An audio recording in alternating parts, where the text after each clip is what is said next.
আজকে শ্রীলঙ্কা শুধু নিউজিল্যান্ডের সাথে শুধু হারলই না, মোটামুটি টি-20 ওয়ার্ল্ড কাপ 2026 থেকে বাইরে চলে গেল। নিউজিল্যান্ড পুরো মানে জঘন্যভাবে হারালো শ্রীলঙ্কাকে। শ্রীলঙ্কার মাটি থেকে 61 রানে ম্যাচ জিতল নিউজিল্যান্ড। এটা বোঝাই যাচ্ছিল নিউজিল্যান্ড জিতবে, শ্রীলঙ্কাকে হারাবে। এবং এক কথায় বলা যেতে পারে নিউজিল্যান্ড সেমিফাইনালের টিকিটটা অলমোস্ট কমপ্লিট করে ফেলেছে। বাকি যে ম্যাচটা আছে নিউজিল্যান্ডের সাথে ইংল্যান্ডের এবং পাকিস্তানের সাথে শ্রীলঙ্কার, নিউজিল্যান্ড যদি পরের ম্যাচটা হেরেও যায়, ইংল্যান্ড যদি জেতে, যে যে অবস্থায় দাঁড়িয়ে আছে নেট রান রেট নিয়ে মানে +3.050, আর ওইদিকে যদি পাকিস্তান শ্রীলঙ্কাকে হারিয়েও দেয়, তাহলে নিউজিল্যান্ড এবং পাকিস্তানের পয়েন্ট হবে 3-3 করে।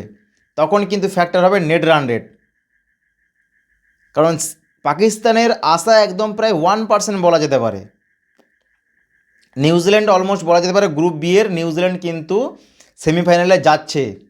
অলরেডি ইংল্যান্ড গিয়ে বসে আছে। তো আজকে দেখিনি, আজকে শ্রীলঙ্কার টসে জিতে প্রথমে বোলিং করার সিদ্ধান্ত নেয়। প্রথমে ব্যাটিং করে নিউজিল্যান্ড করে 168 রান 7 উইকেটে। স্যান্টনারের মানে দৌলতে একজনকে সঙ্গ নিয়ে কিন্তু ম্যাচটা 84-6 থেকে নিয়ে যায় 168 রান। অনেক আগেই কিন্তু নিউজিল্যান্ড শেষ হয়ে যাওয়ার কথা। সেখান থেকে কিন্তু এক কথায় বলা যেতে পারে ম্যাচটাকে এই জায়গার দিক থেকে একদম পুরো 168 রান অবধি নিয়ে গেছে এবং ম্যাচটাকে জয়ী করিয়েছে। মানে তার আগেই কিন্তু যেমন 108 রানে 7 রানে বান্ডিল করে দিয়েছে শ্রীলঙ্কাকে 8 উইকেটে 20 ওভারে। শ্রীলঙ্কার এক প্রকার বলা যেতে পারে প্রথম নিশাঙ্কার উপর অনেকটা ডিপেন্ডেন্ট ছিল। প্রথম নিশাঙ্কা আজকে প্রথম বলেই আউট, শ্রীলঙ্কা আজকে ফুটুডুম।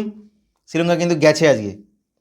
মোটামুটি সবাইকে সাপোর্ট না হলে খুবই চাপ। তবে রানটা আজকে যে পরিমাণে নিউজিল্যান্ডের হয়েছে, এতটা রান কিন্তু হওয়ার কথা ছিল না। যে অবস্থায় 84-4-5-6 যে উইকেট পড়ে গিয়েছিল, সেই জায়গার দিক থেকে আশা করা ছিল যে নিউজিল্যান্ড খুব বড় জোরে 120 যাবে 30। তখন কিন্তু একটা মোটামুটি একটা চেস করে একটা ভালো রকম যেতে পারতো শ্রীলঙ্কা। এবং আজকে শ্রীলঙ্কা মানে দ্বিতীয় প্রথম নিশাঙ্কা কেউ হতে পারতো। প্রথম নিশাঙ্কা নেই, ফুটুডুম হয়ে গেছে শ্রীলঙ্কা। শ্রীলঙ্কাকে 61 রানে হারিয়ে দিল নিউজিল্যান্ড। মানে দাঁড়াতেই পারেনি শ্রীলঙ্কার কেউ।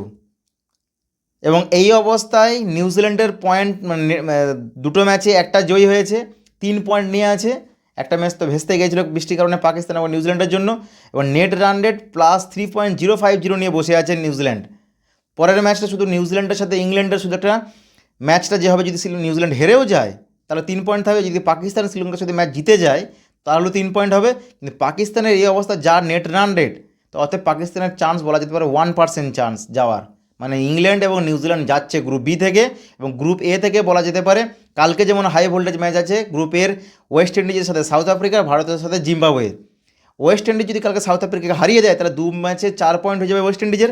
পরের ম্যাচটা যদি ভারত ওয়েস্ট ইন্ডিজকে হারায় তাহলে ভারতের হবে 2 ম্যাচে 2 পয়েন্ট। এবং কালকে আছে জিম্বাবুয়ের সাথে, যদি ভারত জিতে মানে জিতবে ভারত, তাহলে 3 ম্যাচে 4 পয়েন্ট হবে।